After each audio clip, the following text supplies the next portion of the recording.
Je vais vous présenter un type de monnaie numérique assez controversé et je vais vous présenter et vous lister ses avantages et ses inconvénients afin que vous puissiez en toute connaissance de cause savoir si il est bon pour vous de les utiliser ou non. Mais avant ça, si vous souhaitez connaître toutes mes stratégies d'investisseur qui me permettent d'investir dans les crypto-monnaies de manière simple et en automatique, j'ai une vidéo formation gratuite à vous offrir. Pour y accéder, c'est simple. Cliquez sur le bouton en haut à droite de cette vidéo, cliquez sur le lien qui se trouve sous cette vidéo, inscrivez-vous et je vous enverrai tout ceci par email gratuitement. Allez, c'est parti! Les monnaies numériques en question sont les monnaies numériques de banque centrale ou aussi appelées les monnaies digitales de banque centrale. Je vais vous dire les inconvénients et les avantages dans un instant et quel sera leur impact à l'avenir. Est-ce que ça sera un impact négatif ou positif dans notre vie et dans nos finances? Mais avant ça, qu'est-ce que c'est concrètement? C'est une représentation virtuelle de nos monnaies fiduciaires qui, elles, sont matérielles, c'est-à-dire physiques. Les MNBC, elles, sont intangibles, elles existent uniquement en ligne, on ne peut pas s'en échanger physiquement, contrairement aux billets qui, eux, sont échangeables physiquement.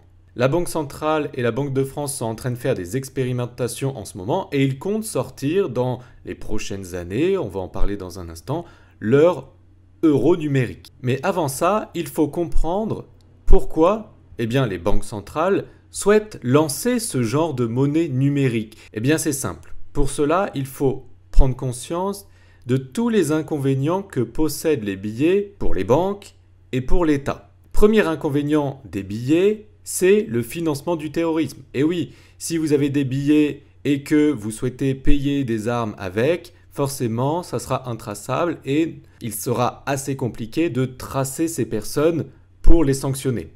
L'inconvénient encore des billets est le blanchiment d'argent. Troisième inconvénient, financement de produits ou de services illégaux. Vous comprenez bien que si une personne souhaite acheter de la drogue ou des armes, il ne va pas faire un virement bancaire au dealer ou un paiement par carte bancaire. Il va utiliser les bons vieux billets qui sont intraçables.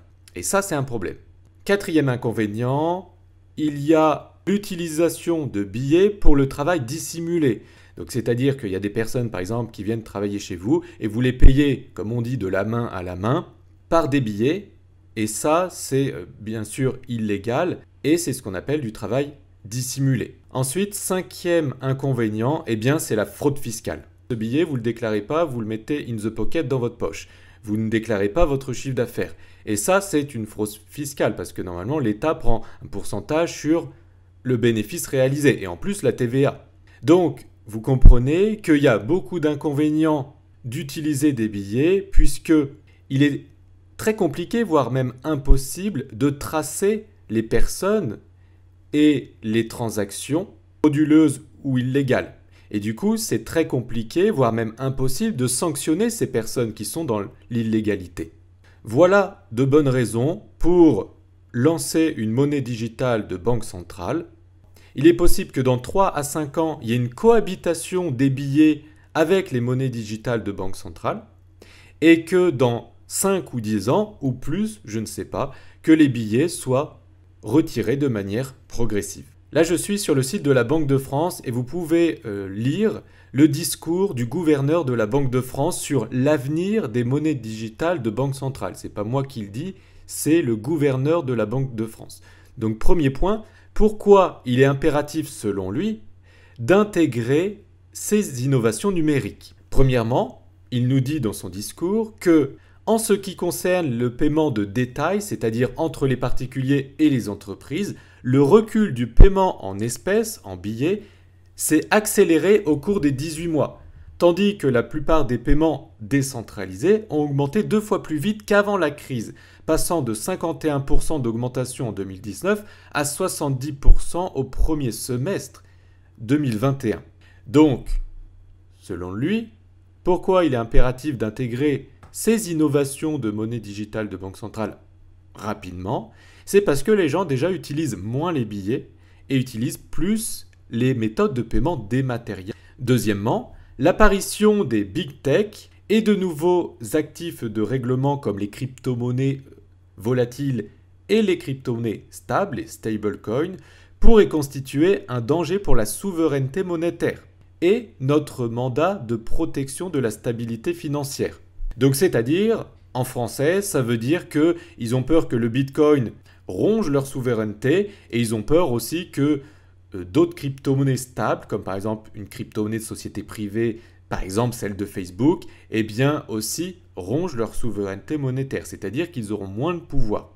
Et ça, les banques et les États n'aiment pas ne pas avoir de pouvoir. Troisième point, les avancées de monnaie numérique de banque centrale extra-européenne, donc hors de l'Europe, et en particulier le yuan numérique, déjà accessible dans les principales villes chinoises. Et oui, ils ont pris de l'avance. Parce que vous le savez ou non, mais yuan numérique est déjà pas mal avancé. Donc en Chine, depuis un peu plus d'un an, plusieurs projets pilotes d'utilisation du yuan numérique sont menés. Près de 200 millions de yuan, 26 millions d'euros, ont été injectés dans des phases de test de la monnaie numérique chinoise. Il y a aussi les États-Unis qui travaillent sur le dollar virtuel appelé le Fed Coin.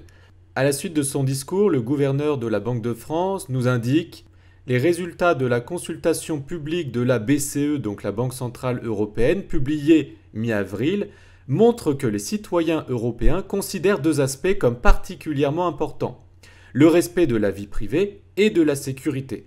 Par conséquent, la MNBC de détail, donc échange entre les particuliers et les entreprises, serait mis à disposition à des citoyens comme instrument de paiement simple à utiliser et accessible qui protège bien sûr la vie privée et peut être utilisé comme tout type de paiement. Donc apparemment, ils veulent protéger notre vie privée, ce qui serait pas mal.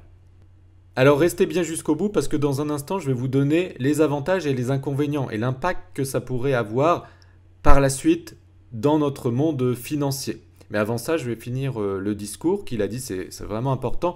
D'ailleurs, je ne l'ai pas dit, mais cet article, il est sorti début juillet 2021, donc c'est quelque chose d'assez récent. Il y a eu déjà pas mal d'expérimentations depuis 2019-2020 du euro numérique, des expérimentations de paiement transfrontalières entre différents pays. C'est ce qu'on voit ici, ils l'ont fait avec le Singapour, ils l'ont fait avec d'autres pays aussi comme la Tunisie. Et il nous dit qu'une interopérabilité sera nécessaire entre les infrastructures du marché. L'interopérabilité, ça veut dire que les choses communiquent entre elles. Et donc là, vous voyez une phrase hyper intéressante. Les systèmes centralisés, comme par exemple cette MNBC, et décentralisés, devront cohabiter de manière sûre et efficace.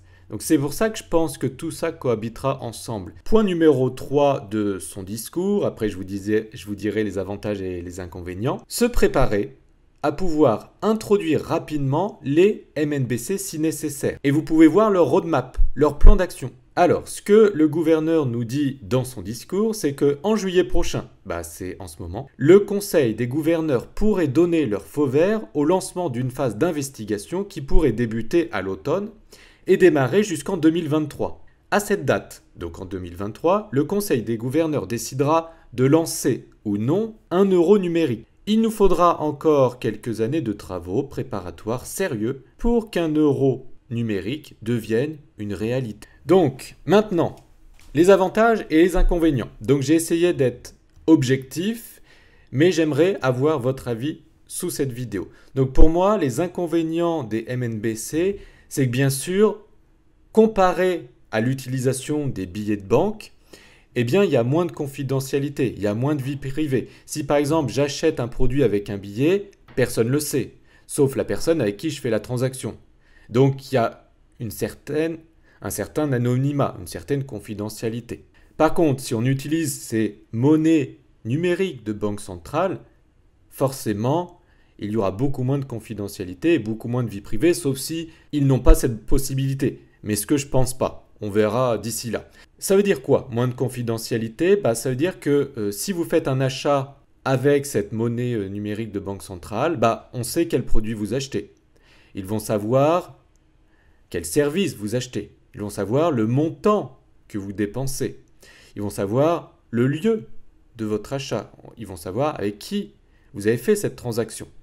Mais aussi, ils vont savoir tous vos revenus, tout ce que vous gagnez. Quand vous gagnez de l'argent avec des billets, eh bien, forcément, ils ne sont pas forcément au courant. Donc là, il y a une traçabilité accrue. De plus, si par exemple, on fait une transaction avec un billet, l'État ou les banques ne peuvent pas l'arrêter. Cette transaction, elle est faite. Voilà, en plus, personne ne le sait. Sauf que ici, ils l'ont dit dans certaines vidéos que j'ai écoutées, ils pourraient interdire certaines transactions, ou ils pourraient interdire vos dépenses, ou autrement, ils pourraient annuler une transaction. Ce qu'on ne peut pas faire avec des billets. Si on a payé, on a payé. Que là, comme ça passera par la blockchain, ils pourraient annuler, s'ils le souhaitent, la transaction. En fait, du coup, c'est le troisième inconvénient, c'est qu'il y aura beaucoup plus de contrôle qu'avec des billets, où les billets, nous avons une certaine liberté. Donc là, comme il y aura plus de contrôle, il y aura moins de liberté. Donc comme vous pouvez le voir, il n'y a pas trop d'inconvénients. Il n'y en a que 3 points. Vous allez voir que les avantages, il y en a beaucoup plus. Il n'y en a pas beaucoup en termes de nombre. Par contre, ils ont un impact très important, selon moi. Donc maintenant, voici la liste des avantages. Donc là, vous allez voir que c'est surtout des avantages pour les banques centrales et pour l'État que pour nous. Donc 1, ça évite le financement du terrorisme. Ça évite l'achat d'armes. Parfait. 2, ça évite le blanchiment d'argent. Parfait. 3, ça évite le financement de produits et de services illégaux. Parfait. Ça évite le travail dissimulé. Nickel. Ça évite la fraude fiscale. Très bien. Ça permet de réduire l'impact environnemental parce que, je ne sais pas si vous savez, mais créer des billets, c'est créé en papier. Ça demande un renouvellement tous les 8 ans, ça demande un certain entretien et ça a un impact environnemental assez important que là, c'est une monnaie digitale. Il y a beaucoup moins d'impact environnemental. Ensuite, un autre avantage, c'est qu'on peut envoyer cette MNBC à l'international ou localement très simplement et très rapidement. Qu'aujourd'hui, si on veut envoyer des billets à quelqu'un, on n'a pas le droit de les envoyer par la poste, c'est interdit. Et là, du coup, on pourrait le faire beaucoup plus simplement. Et ensuite, le dernier point positif, c'est que ça permettra, la sortie de ces MNBC, de démocratiser les crypto-monnaies auprès de l'Europe, mais aussi auprès du monde entier, parce que tous les continents du monde entier vont vouloir sortir eux aussi leur monnaie digitale de banque centrale. Donc, le lancement de ces MNBC dans les années futures vont permettre au grand public de faire un pas dans le monde des monnaies digitales et du coup, par la suite, d'acheter des vraies crypto-monnaies, j'ai envie de dire entre guillemets, qui sont décentralisées et qui sont là volatiles. Et vous, qu'en pensez-vous? Dites-moi en commentaire ce que vous en pensez. Quel est votre avis sur les MNBC? J'aimerais savoir votre avis dans les commentaires. Et pour rappel, si vous souhaitez une formation gratuite pour savoir comment j'investis dans les crypto-monnaies de manière simple et en automatique, eh bien j'ai une vidéo formation gratuite à vous offrir. Pour y accéder, c'est simple. Cliquez sur le bouton en haut à droite de cette vidéo, cliquez sur le lien qui se trouve sous cette vidéo, inscrivez-vous et je vous enverrai tout ceci par email gratuitement. A très bientôt dans une prochaine vidéo si vous êtes abonné et likez cette vidéo si vous l'avez appréciée. Je vous dis à très bientôt, ciao!